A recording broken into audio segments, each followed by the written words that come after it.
오늘 우리에게 주신 하나님의 말씀은 마태복음 2장 1절에서 12절 말씀입니다. 헤롯 왕 때에 예수께서 유대 베들레헴에서 나셨다. 그런데 동방으로부터 박사들이 예루살렘에 와서 말하였다. 유대인의 왕으로 나시니가 어디에 계십니까? 우리가 동방에서 그의 별을 보고 그에게 경배하러 왔습니다. 헤롯 왕은 이 말을 듣고 당황하였고 온 예루살렘 사람들도 그와 함께 당황하였다. 왕은 백성의 대제사장들과 율법 교사들을 다 모아놓고서 그리스도가 어디에서 태어나실지를 그들에게 물어보았다. 그들이 왕에게 말하였다. 유대 베들레헴입니다. 예언자가 이렇게 기록하여 놓았습니다. 너 유대 땅에 있는 베들레헴아, 너는 유대 고을 가운데서 아주 작지가 않다. 너에게서 통치자가 나올 것이니 그가 내 백성 이스라엘을 다스릴 것이다. 그때 헤롯은 그 박사들을 가만히 불러서 별이 나타난 때를 캐어 묻고 그들을 베들레헴으로 보내며 말하였다. 가서 그 아기를 샅샅이 찾아보시오. 찾거든 나에게 알려주시오. 나도 가서 그에게 경배할 생각이오. 그들은 왕의 말을 듣고 떠났다. 그런데 동방에서 본 그 별이 그들 앞에 나타나서 그들을 인도해 가다가 아기가 있는 곳에 이르러서 그 위에 멈추었다. 그들은 그 별을 보고 무척이나 크게 기뻐하였다. 그들은 그 집에 들어가서 아기가 그의 어머니 마리아와 함께 있는 것을 보고 엎드려서 그에게 경배하였다. 그리고 그들의 보물 상자를 열어서 아기에게 황금과 유향과 모략을 예물로 드렸다. 그리고 그들은 꿈에 헤롯에게 돌아가지 말라는 지시를 받아 다른 길로 자기 나라에 돌아갔다. 아멘. 아멘. 자, 오늘 성탄절이라 원래 계속 저희 나누던 사도행전을 잠깐 멈추고 오늘 다른 본문으로 말씀 나누려고 합니다. 자, 옷을 제가 조금 오늘 다른 거 입었죠? 오전에 성찬 예식이 있어갖고 그때 이제 가운을 입으면 이런 옷을 입어요. 거의 1년에 몇 번 안 입죠. 한 두 번, 세 번 세례할 때, 성찬할 때 이럴 때만 입는데 이 옷을 입고 돌아다니니까는 이제 어른 권사님들, 집사님 권사님들이 저한테 또 이렇게 칭찬을, 또 제 팬들이 좀 있어요. 그래서 저보고 아우 오늘 진짜 목사님 같아요 그러는 거예요. 평상시에는 도대체 어떻게 보였길래 오늘에서야 1년에 이 옷을 한 두세 번 입는데 1년에 한 두 번 정도 목사 같아 보이는 백 목사입니다. 네. 그래서 오늘 어쨌든 이 옷을 입고 예배를 드릴 수밖에 없게 됐습니다. 자, 성탄절이 내일 모레입니다. 여러분 어떠세요? 성탄절 되면 기쁘죠? 저희 애들은 이미 신이 났습니다. 지금 뭐 계속 기다리고 하루에 한 번씩 영화 제목 이름이 생각이 안 나요. 산타 할아버지가 나오는 영화를 매일 봐요. 매일 보면서 믿음이 흔들릴 때마다 그걸 보면서 다시 확신을 가져요. 우리 산타는 정말 계시다. 존재한다. 그분은 나에게 좋은 선물을 주실 것이다. 믿음이 흔들릴 때 세상의 친구들이 산타가 어디 있어? 산타는 아빠야. 그때마다 와서 영화를 보고 아니야 우리 산타는 분명히 계셔. 살아계신 분이야. 역사하시는 분이야. 분명 24일 날 밤 나에게 오셔서 은혜를 베풀어 주실 거야. 그래서 저희 아내가 이제 지겹잖아요. 힘들잖아요. 언제까지 이 산타 노릇을 할 수가 없어서 이번에는 큰맘 먹고 이하나 산타는 없어. 사실 산타는 엄마랑 아빠야. 아니야 아니야. 산타는 분명히 있어. 영화에서 봤어. 산타는 분명 올 거야. 나에게 올 거야. 내가 믿고 있어. 막 엄청난 믿음을 갖고 24일을 기다리고 있습니다. 여러분 믿음이 이 정도는 돼야 돼요. 믿음이 흔들릴 때마다 말씀을 읽고 찬양을 하면서 그분이 계셔. 아니야 분명 계셔. 세상 사람들이 다 없다. 그런 게 어딨냐. 거짓말이다 하지만 아랑곳하지 않고 다시 주님을 바라보면서 믿음을 지키는 것. 네, 그게 지금 저희 아들이 산타를 보면서 그 믿음을 지키는 과정과 비슷한 것 같습니다. 여러분 산타가 오는 날이 아니지. 예수님이 오신 죄송해요. 주님 죄송해요. 자, 예수님이 이 땅에 오신 크리스마스, 성탄절. 사실 교회 다니는 사람만 행복해하고 즐거워하나요? 아니죠? 제가 지난번 어른 설교할 때도 그런 말씀 드렸었는데 지난번에 11월 말에 인도네시아 청년들 왔었잖아요. 그 친구들하고 여러 곳을 다녔는데 그 중에 갔던 곳 중에 한 곳이 어디냐면 명동. 명동 가면 그 신세계 백화점에 뭐라고 해야 돼? 무슨 월? 포토월? 뭐 어쨌든 막 그 벽에 이 LED 같은 걸로 막 샤랄라 막 이거 나오잖아요. 어쨌든 거기를 저도 처음 가봤어요. 태어나서. 제가 명동 다닐 땐 그런 거 없었거든요. 근데 어쨌든 갔어요. 근데 11월 말에 갔는데 이미 명동은 크리스마스야. 그 신세계 백화점에서 해놓은 그 막 예쁜 그 LED 모양도 그렇고 길거리도 그렇고 상인들도 다 막 이 산타 모자 쓰고 뭐 산타 이거 뭐 삥 꼽고 거기는 이미 한 달 전부터 크리스마스예요. 화장품 뭐 올리브영 가면 캐롤들 들리고 뭐 난리가 났어요. 왜 예수님 믿지 않는데 도대체 세상에서는 크리스마스 때 그렇게 좋아할까? 왜 기뻐할까요? 유튜브를 들어가면요 요즘에 엄청 많이 뜨는 영상들이 있어요. 제일 많이 뜨는 게 뭐냐면은 그 매일매일 뉴스 속보 지금 막 난리잖아요. 그래서 그 뉴스 속보가 매일 뜨는데 간간히 하나씩 뜨는 게 뭐냐면 캐롤송, 어떤 연예인이 부른 캐롤송, 어떤 그룹이 부른 캐롤송 이런 게 막 떠요. 근데 재밌는 건 뭐냐면 그 캐롤송을 부른 연예인 가수나 뭐 영화 배우나 탤런트 중에서 기독교인이 아닌데 부른 사람이 있을까 없을까? 있어요. 왜 부르지? 지들이 뭔데? 우리끼리 부르는 건데 자기들이 막 불러요. 교회를 안 다니고 신앙이 없는데도 자기들이 막 기뻐 즐거워해요. 세상 사람들이 다 즐거워하니까. 왜 즐거워하죠? 예수님과 상관없어도 즐거워할 수 있어요. 즐거워하죠. 선물을 주고받고 행복한 시간을 보냅니다. 여러분 성탄절날 기뻐하는 것이 신앙이 있냐 없냐와 상관없이 세상에서는 기뻐하고 있어요. 근데 이게 단순히 성탄절뿐만 아니고 우리의 믿음 안에도 그럴 수 있어요. 하나님과 상관없이 기뻐하고 즐거워할 수도 있어요. 사람들이 왜 성탄절날 기뻐하죠? 자기들 안에 삶 가운데 어떤 기쁜 이벤트들이 있으니까 기쁜 거예요. 연말이죠. 선물을 주고받잖아요. 사랑하는 친구들과 사람들과 가족들과 맛있는 음식을 먹기도 하고 선물을 주고받기도 하고 한 해를 마무리하면서 즐거운 시간을 보내니까 기쁘죠. 그 얘기는 뭐냐?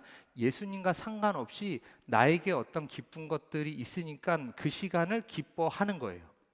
근데 신앙은 뭐죠? 신앙은 반대잖아요.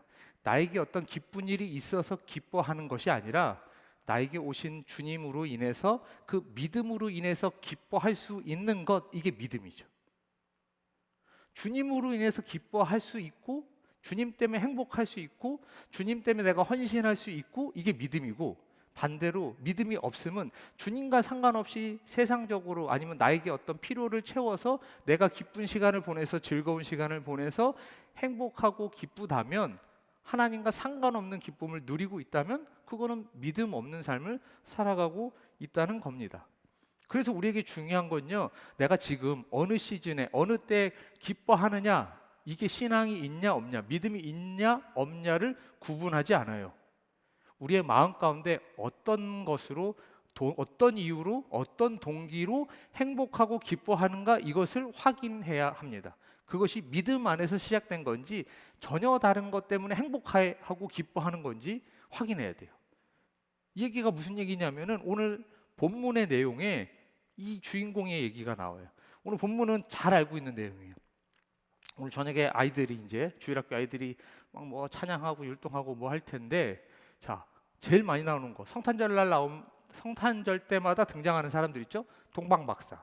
동방박사 세 사람이 저 멀리 어딘지도 모르겠지만 굉장히 멀리서 예수님의 탄생을, 메시아가 온다는 구약 성경의 예언을 듣고 별을 보고 아, 메시아가 태어난대. 그래서 그분을 경배하기 위해서 유대 땅 베들레헴까지 지금 오고 있습니다. 오고 있는데 오면서 이제 별을 따라 오는데 그분이 별을 보고 와도 지부를 알 수가 없잖아요. 사람들에게 수소문을 합니다. 자, 예수님이 메시아가 태어난다고 했는데, 그리스도가 온다고 했는데 도대체 어디에서 태어나는가 하고 온 동네방네 막 묻고 다니는 거예요. 베들레헴의 작은 동네가 난리가 났어요. 구약에서 예언된 메시아가 언제 올지 모르는데 동방에 있는 박사들, 즉 한마디로 별을 보고 연구하고 말씀을 통해 연구하는 그 사람들이 메시아가 온다고 이야기를 하면서 그 메시아를 찾고 돌아다니는 거예요. 유대 사람들은 다 알아요. 뭘 다 알아요? 성경을 통해서 예언된 메시아가 언제 올지 모르지만 온다고 다 믿고 있어요. 그들은. 왜냐하면 이스라엘 민족들이 원래 역사가 그렇게 하나님의 인도함을 따라 왔으니까 그들은 말씀을 통해 알고 있어요. 메시아가 언제 올지 모르지만 분명히 온다. 그분은 온다. 그분이 우리를 구해준다. 그분이 우리를 독립시켜준다. 그분이 우리에게 평강을 준다, 축복을 준다, 뭐 이렇게 믿고 있었는데 박사들이 와서 그 얘기를 하니까 온 동네가 막 난리가 나기 시작을 했던 거죠. 그래서 오늘 본문 3절에 뭐라고 했냐? 3절 안 읽어도 돼요. 온 예루살렘 사람들도 그와 함께 당황했다. 근데 누가 또 당황했어요? 위에 헤로당이 당황했어요. 지난주에 우리 헤로당 얘기했죠? 헤로당이 4명 나온다. 첫 번째 왕이 오늘 지금 제가 아니지? 저 양반이 헤롯 대왕.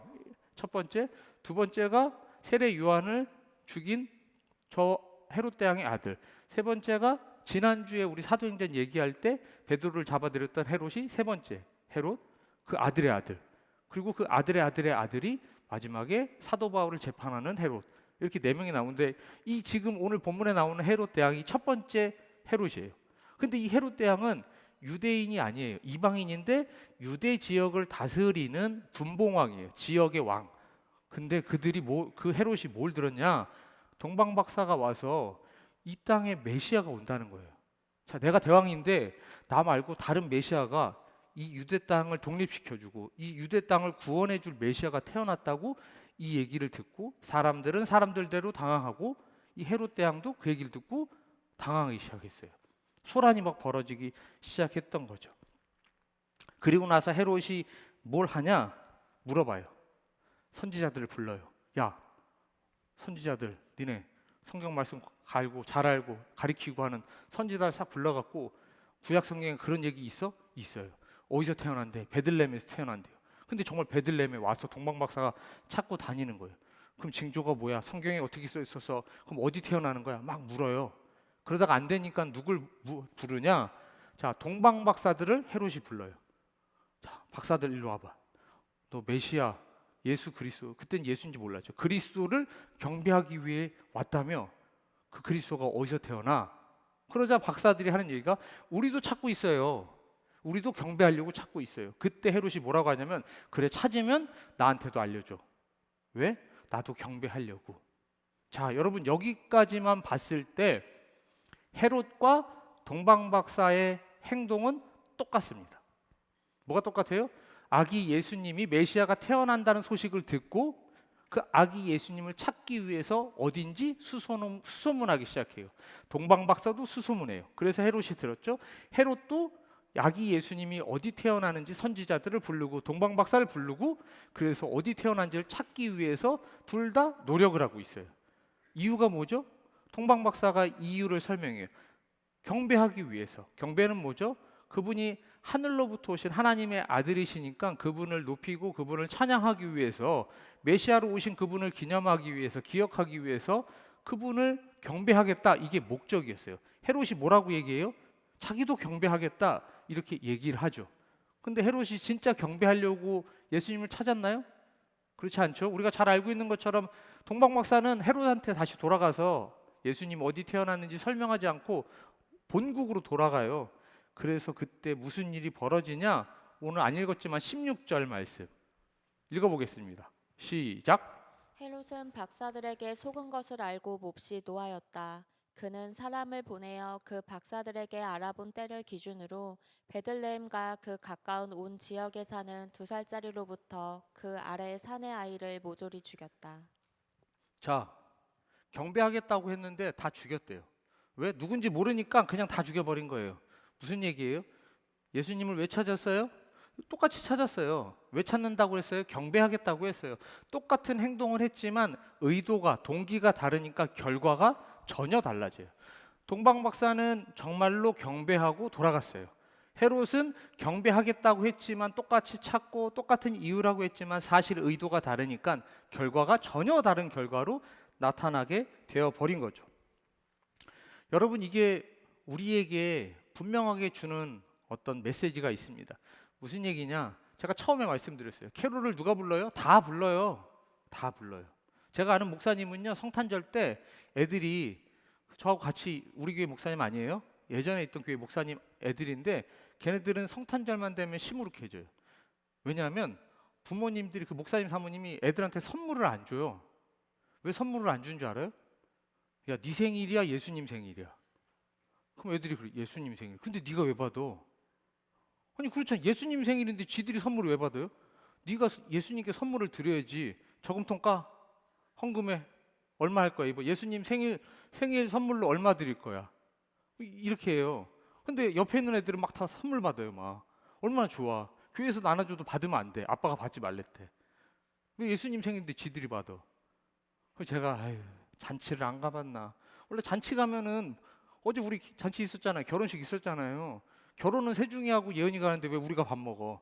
원래 잔치가 그런 거죠. 사실은 주인공도 주인공대로 하고 같이 즐기는 사람도 즐기는 사람이긴 하는데 예수님 생일인데 생일 선물을 네가 왜 받냐는 거죠. 근데 사실은 우리가 모두 기뻐하는 이유가 아무리 내 생일이 아니고 예수님 생일이어도 함께 기뻐할 수 있죠. 다만 동기가 그분을 기념하기 위해서, 그분을 찬양하기 위해서, 그분으로 인해서 구원받은 우리의 이 구원과 영생이 너무나도 감사하고 기쁨으로 함께 즐거워할 수는 있는 거죠. 근데 예수님과 전혀 상관없는 기쁨, 예수님과 전혀 상관없는 행복, 내 겉으로는 캐롤을 부르고 어쩌면 성탄절날 예배 한번 드렸다고 우리 안에 믿음이 있는가? 이거는 내 행위로 확인하는 것이 아니라 내 믿음의 동기, 이것을 확인해야 돼요. 즉 캐롤을 부르고 찬송을 부른다고 하나님께서 받으시는 예배와 찬송이 아닐 수도 있어요. 우리는 확인해야 돼요. 예수님 때문에 지금 나는 기뻐하고 있는가? 예수님 때문에 내가 예배하고 있는가? 내 삶의 동기, 내 삶의 이유가 주님으로부터 시작되었는가? 이것을 확인해야 돼요. 이거 아니면 분위기에 들떠서 사람들이 한다고 같이 찬양한다고 자, 두 손 들겠습니다. 그러면 막 믿음이 있든 없든 막 손 들고 예배하고 사역하고 헌신한다고 해서 내 행위로 내 드러나는 어떤 행동으로 우리의 믿음을 증명하는 것이 아니에요. 우리의 믿음은 언제나 처음이 어디서부터 시작됐는가? 내 믿음의 동기가 무엇으로부터 시작됐는지를 확인해야 합니다. 자, 그래야 그때부터 이 믿음 때문에 기뻐할 수 있어요. 근데 여기서부터 시작하지 않으면 믿음 때문에 기뻐할 수 없어요. 믿음이 있는데 기쁘지가 않아. 믿으면 좋다고 하고 행복하다고 평안하다고 하고 기뻐할 수 있다고 하는데 믿음이 나에게 기쁨을 주지 못해요. 왜 그렇죠? 믿음에서 시작되지 않으면 믿음 때문에 기뻐할 수 없죠. 오늘 동방 박사에게 우리가 꼭 배워야 될 어떤 태도들이 있는데 그 중에 기뻐할 수 있는 믿음의 태도 첫 번째가 뭐냐면 바로 순수한 믿음을 갖고 있었다는 겁니다. 자, 동방 박사의 믿음이 왜 순수하냐면 순수한 게 뭐죠? 순수한 건 다른 마음이 섞이지 않았다는 거예요. 자, 주님을 믿는데 순수한 마음이 뭘까요? 주님만 보는 거예요. 동방 박사가 예수님을 찾으러 왔어요. 그리고 예수님을 찾았어요. 그리고 그분 앞에 경배해요. 어떻게 경배하죠? 뭘 갖고 왔어요? 보따리 하나씩 들고 왔죠? 생일 선물이라고 뭐 갖고 왔어요? 모를 줄 알고 성경 준비하라고 했어요. 11절. 자, 띄우겠습니다. 읽겠습니다. 시작. 그들은 그 집에 들어가서 아기가 그의 어머니 마리아와 함께 있는 것을 보고 엎드려서 그에게 경배하였다. 그리고 그들의 보물 상자를 열어서 아기에게 황금과 유황과 모략을 예물로 드렸다. 자, 황금과 유황과 모략과 저게 뭐 얼마인지 알아요? 옛날에 저 뭐 저런 거 갖고 막 이게 뭐 얼마다, 뭐 1,000만 원이다, 5천만 원이다, 1억이다 뭐 했는데 뭐 얼마인지 모르고 얼마인지 알 수도 없고 정확하게 비싸긴 엄청 비싸요. 근데 다 떠나서 저거를 아기 예수님께 말 구유, 말 밥통에 누워 있는 여간방에도 못 들어가는 그 허름한 말들이 지금 머물고 있는 말 구유에서 아기가 누워 있는데 거기서 황금, 모략 막 이걸 다 꺼내 갖고 지금 경배를 하는 거예요. 자, 그걸 드렸어요. 여러분, 이거를 드리는 게 쉬워요, 어려워요? 당연히 어렵죠. 이게 값어치가 얼만데, 비싼데. 근데 드렸어요. 드리고 뭘 구했어요? 자, 주님, 제가 이거 귀한 거 갖고 왔으니까 이번에 요거 드릴 테니까 저 요거 하나만 들어주세요. 이런 얘기가 있어요? 그리고 나서 예수님의 오른팔이 되었더라. 뭐 이런 얘기가 있어요? 동방박사 얘기는요, 이렇게 등장하고 그들이 사라진 다음에 그 다음에 어떻게 살았는지 죽었는지 알 수도 없어요. 즉 주님께 뭘 구하거나 바라거나 그것을 통해서 얻었다 이런 얘기가 하나도 없어요. 예수님 앞에 경배하러 왔어요. 경배했어요. 자기가 갖고 있는 귀한 걸 드렸어요. 그리고 나서 얻어간 게 뭐예요? 없어요. 안 써 있어요. 어떤 대단한 인물로 성경에 나오지도 않아요. 대단한 걸 얻어가지도 않았어요.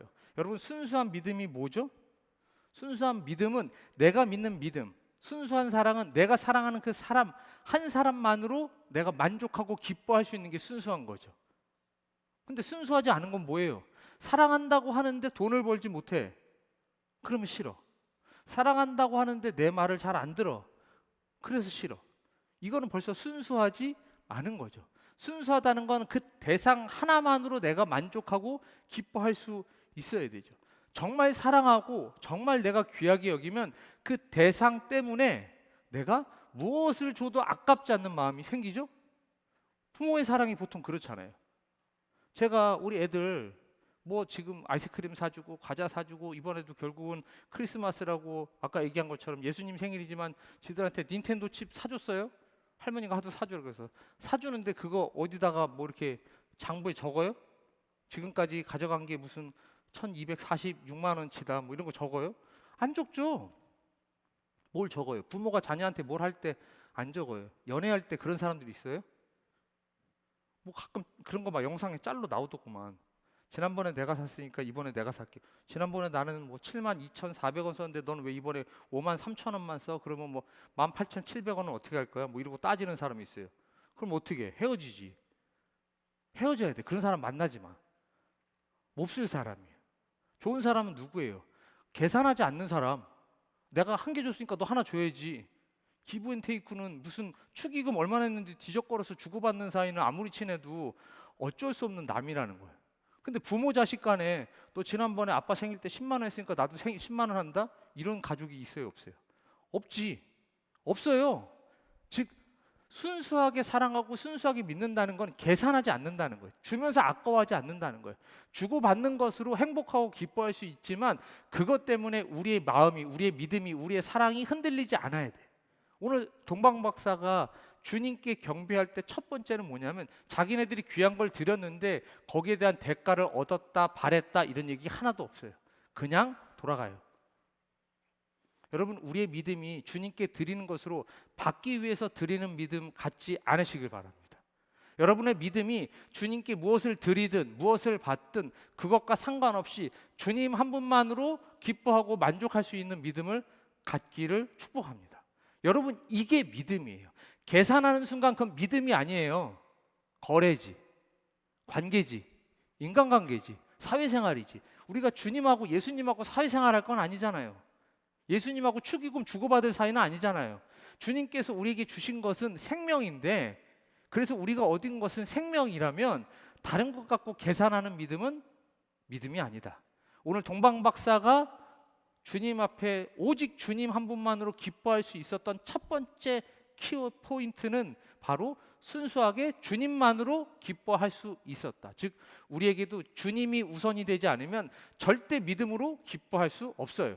교회 100년 다녀도 안 기뻐요. 언제 기뻐요? 돈 많이 벌 때 기쁘지. 뭐 잘 돼야 기쁘지. 안 되면 주님이 뭐 주님이랑 주님 할아버지랑 성령님이랑 뭐 떼거지로 와도 안 기뻐. 뭐가 기뻐? 내 통장에 돈이 꽂히고 내가 산 집이 막 엄청 오르고 이래야 기쁘지. 근데 동방 박사는 그게 아니었다. 여러분 안에, 우리 안에, 제 안에도 마찬가지고 여러분 안에도 마찬가지고 오직 주님 한 분만으로 만족할 수 있는 믿음이 있기를 축복합니다. 자, 헤롯이 애들을 다 죽였어요. 2살 밑으로 다 죽였어요. 왜? 언제 태어났는지 몰라요. 오늘 태어났는지 어제 태어났는지 이 동방 박사가 맞춰서 온 건지 자기들도 찾고 다니니까 다 죽였어요. 왜 죽였죠? 왜 죽였어요? 불안했거든. 내 거 뺏길까 봐.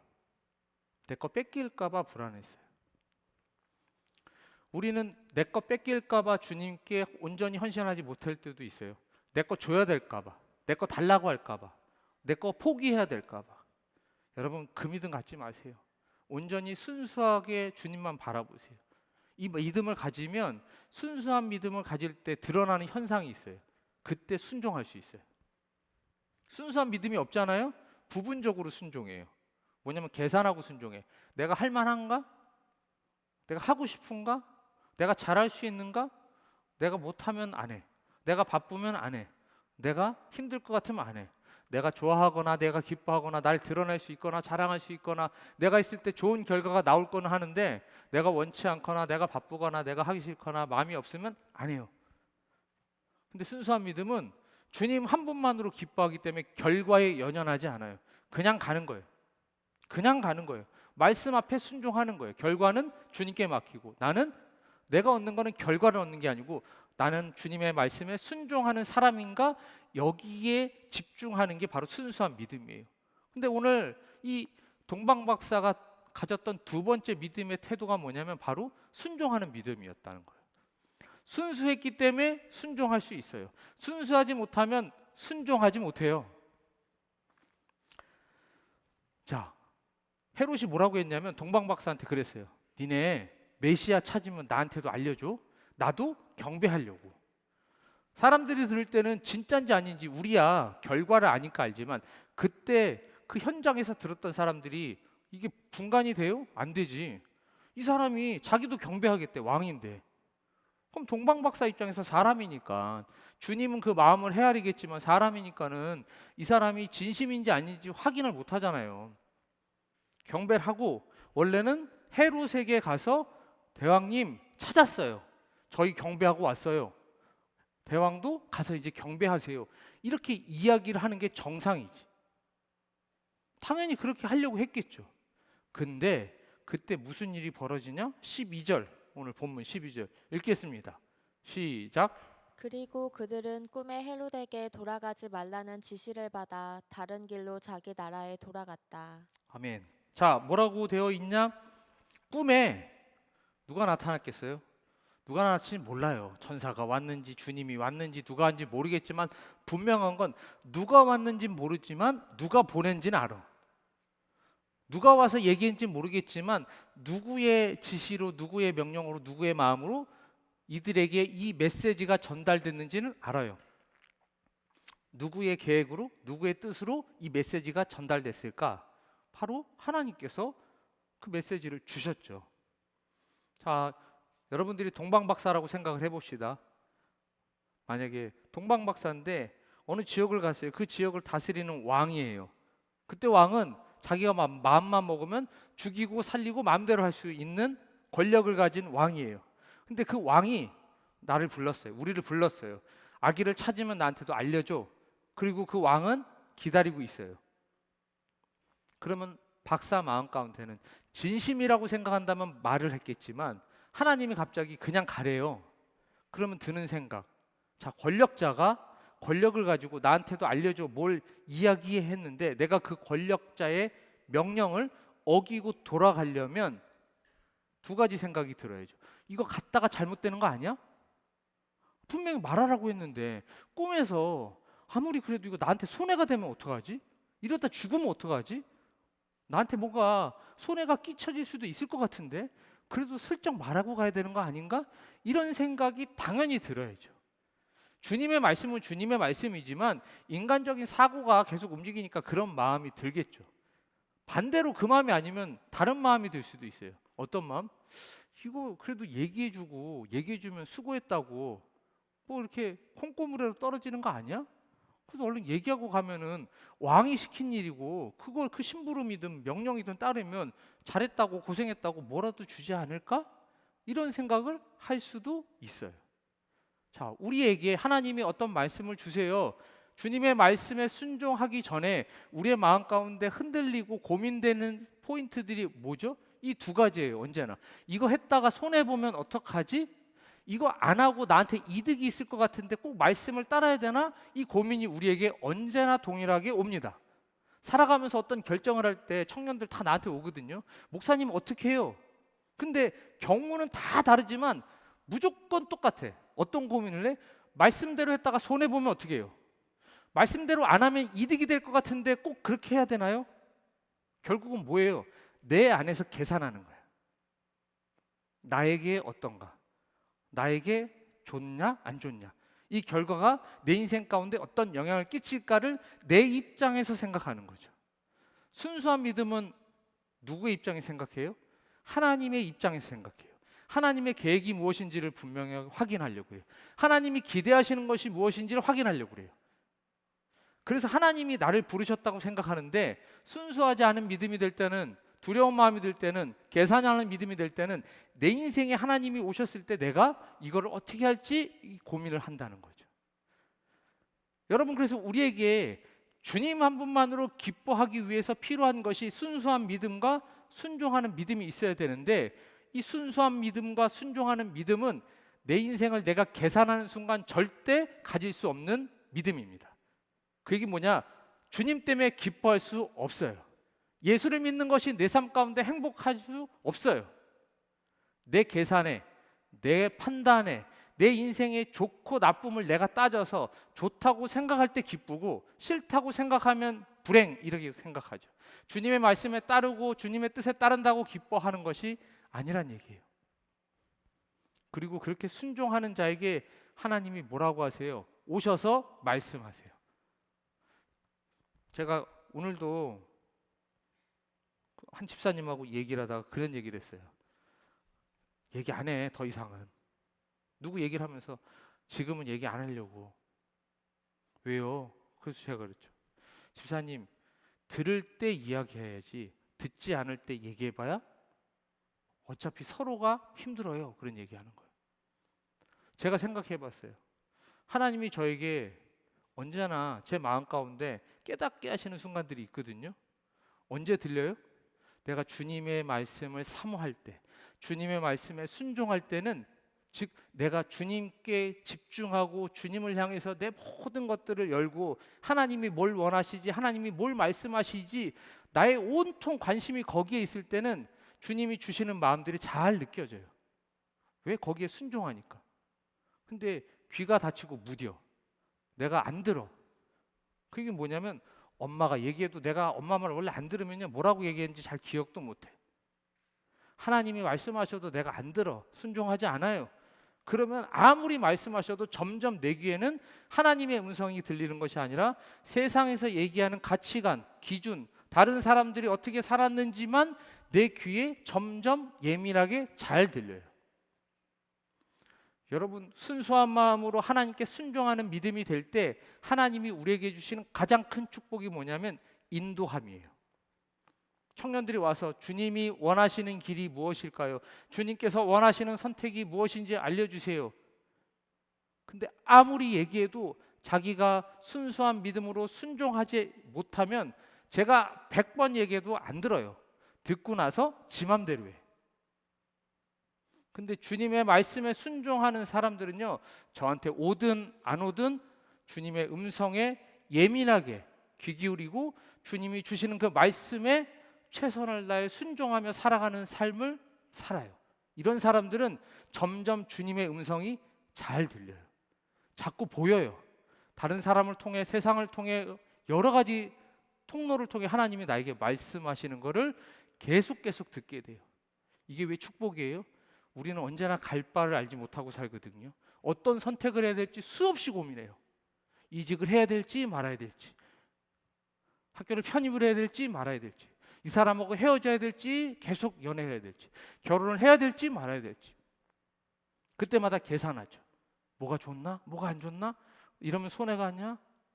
근데 여러분, 그때 우리에게 필요한 거는 주님 앞에 엎드리는 것, 기도하는 것, 나의 믿음을 다시 순수하게 온전히 하나님만 바라보는 믿음 안에서 주님, 손해가 되든 이득이 되든 상관없이 주의 말씀에 순종할 수 있는 믿음으로 내가 계속 나를 닦아가면 주님의 음성이 들리고 주의 음성을 따라 살아가는 삶이 되는 겁니다. 요한복음 16장 13절 말씀, 자, 읽겠습니다. 시작. 그러나 그분 곧 진리의 영이 오시면 그가 너희를 모든 진리 가운데로 인도하실 것이다. 그는 자기 마음대로 말씀하지 않으시고 듣는 것만 일러주실 것이요 앞으로 올 일들을 너희에게 알려주실 것이다. 아멘. 아멘. 청년의 때 수많은 선택과 문제 앞에서 머뭇거려야 되는 상황들, 그 상황 앞에서 가장 복된 것은, 가장 큰 축복은 주님이 내 삶 가운데 어떤 계획을 가지고 계시는지 깨닫는 것. 그래서 그 말씀과 계획대로 살아가는 것이 우리의 삶의 가장 큰 축복인 줄 믿습니다. 여러분, 그 믿음으로 살아가시기 바랍니다. 주님이 말씀하시는 대로, 인도하시는 대로 날 통해서 이뤄가실 그 하나님의 계획을 여러분들이 한 걸음 한 걸음 따라 살아갈 수 있는 믿음을 갖기를 간절히 축복합니다. 자, 결론. 좋아요, 목사님. 그래요. 주님만으로 기뻐하는 건 너무나도 낭만적이고 믿음 좋아 보이는데 사실 여러분 그런가요? 교회 다니면서 주님 한 분만으로 기뻐할 수 있다는 것 너무나도 맞는 얘기지만 너무나 어려운 얘기죠. 제가 살아보니까 그렇더라고요. 순수한 믿음 좋죠. 순종하는 믿음 너무 좋죠. 근데 제일 문제가 뭐냐면 안 돼요. 그게 잘 안 되는 거죠. 어떻게 해야 그 믿음을 가질 수 있죠? 이게 오늘의 결론입니다. 어제 제가 주례했잖아요. 주례했어요. 주례할 때 제가 중간에 야 서로 윙크해 시켰어요. 왜 윙크하라고 했냐? 연애할 때는 한쪽 눈만 뜨고 연애한다고 그래요. 잘 안 봐. 남들은 다 아는데 야, 이거 아쉬운데, 이거 좀 모자른데, 근데 자기만 몰라. 왜? 눈먼 봉사야. 안 보여 그냥. 왜? 뭐가 씌웠잖아요. 백날 얘기해도 얘기하면 관계가 깨져요. 그냥 최고다 해줘야 돼. 그래, 야, 네 와이프가 최고다, 네 남편이 최고다 해줘야지. 근데 이게 뭐가 씌어갖고 안 보이는데 결혼하면 이게 씌운 게 없어지면서 밝은 빛이 비치고 광명의 빛이 쫙 비치면 이 사람의 온갖 티끌과 먼지와 허물들이 얼마나 잘 보이는지 몰라. 맨날 싸워. 뭐 갖고 싸워? 양말을 뒤집어 놓냐 안 놓냐, 옷을 빨래통에 넣냐 안 넣냐, 손을 씻는데 물이 뭐 사방에 튀었냐 안 튀었냐. 뭐 별것도 아닌 거 오만 거 갖고 싸워. 신발을 요렇게 벗었냐 이렇게 벗었냐. 맘먹고 싸우면 하루에 100번도 싸울 수 있어요. 제가 얘기하죠. 우리는 저하고 우리 아내하고 싸우다가 이혼할 뻔한 적이 한 번 있거든요. 이유가 뭐였냐면 밥 먹으려고 하는데 젓가락 안 놨다고. 여러분 젓가락 안 놨다가 쫓겨날 뻔했어요. 이게 말이나 돼요? 근데 말이 돼요. 제가 그러거든요. 결혼 생활을 행복하게 하는 방법은 대단한 게 아니에요. 작은 것 하나인데 그때마다 와요. 찾아오잖아. 연애하다 찾아와. 결혼하고도 찾아와요. 싸우면 어떻게 해요? 한눈 감아라. 한눈은 주님 보고 한눈만 봐라. 반쪽만 봐라. 좋은 것만 봐라. 안 된다는 거예요. 저도 그랬어요. 10년 동안 싸웠어요. 얼마 전에도 싸웠어요. 싸우진 않았어요. 그냥 좀 좋은 말 없나? 다퉜어요. 아니 이런 거 말고 논쟁했어요. 아니 의논했어요. 거칠게 의논을 했어요. 막 얘기를 했어요. 그러고 나면은 다 꼴보기가 싫은 거야. 하나부터 열까지. 그냥 다 꼴보기가 싫어요. 그럼 그걸 어떻게 바꿔요? 논리적으로? 아니면 그거 고쳐먹어서? 양말 뒤집어 놓지 마, 양말 뒤집어. 화장실 나면 불 꺼, 왜 안 꺼? 이거 갖고 싸우기 시작하는데 그럼 불을 안 끄고 불을 잘 끄고 양말을 제대로 벗어놓고 이거 행동거지 하나하나 바꿔갖고 해결이 돼요? 해결이 안 돼요. 그 얘기하는 거 다 하고 나면 원래 사람이 미우면 잘하면 잘하는 대로 믿고 못하면 못하는 대로 미워.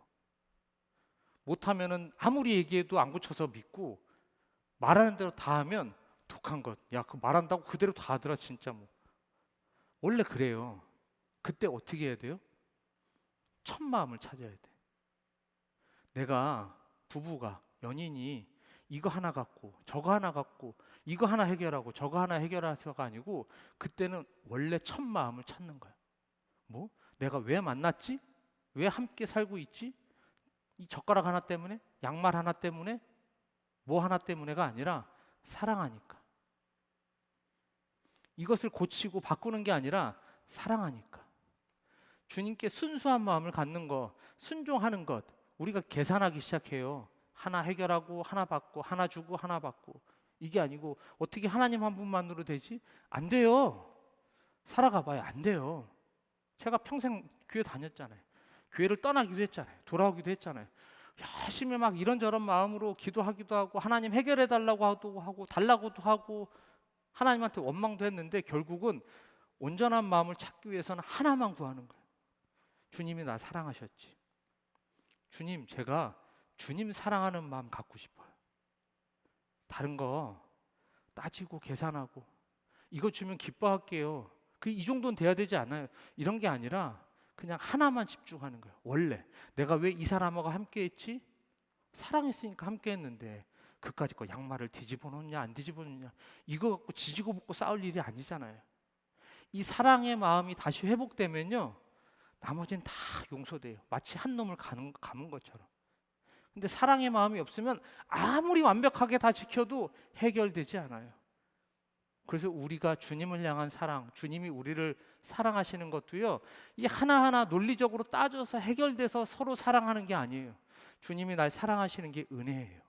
우리가 율법을 지켜서 주님께 구원받고 은혜를 누리는 게 아니라, 주님 나 사랑하시죠? 주님 저도 주님 사랑하는 그 마음 하나, 이것으로 주님 앞에 서는 것, 이것이 온전히 채워질 때, 이 사랑이 다시 일어날 때 하나님 앞에 순수한 믿음으로 주님 앞에 순종할 수 있는 삶이 되는 겁니다. 그때 주님이 주시는 게 뭐예요? 참된 기쁨.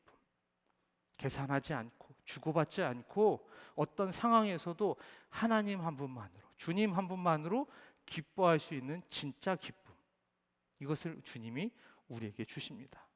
계시록 2장 4절 말씀, 우리 마지막으로 읽겠습니다.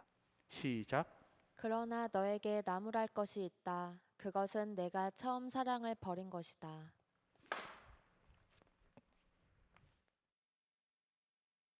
자, 주님이 계시록에서 그 말씀을 하세요. 책망받을 것, 즉 고쳐야 될 것 혼내시는데 다른 거 갖고 얘기하시는 게 아니에요. 첫사랑을 잃어버린 것. 무슨 얘기예요? 원래 교회를 안 다니고 원래 믿음이 없었고 원래 하나님을 부인하던 사람들이 아니에요. 여전히 공동체 안에서 주님을 믿는다고 모이고 주님께 예배하는 그들을 향해서 주님이 말씀하세요. 뭐라고요?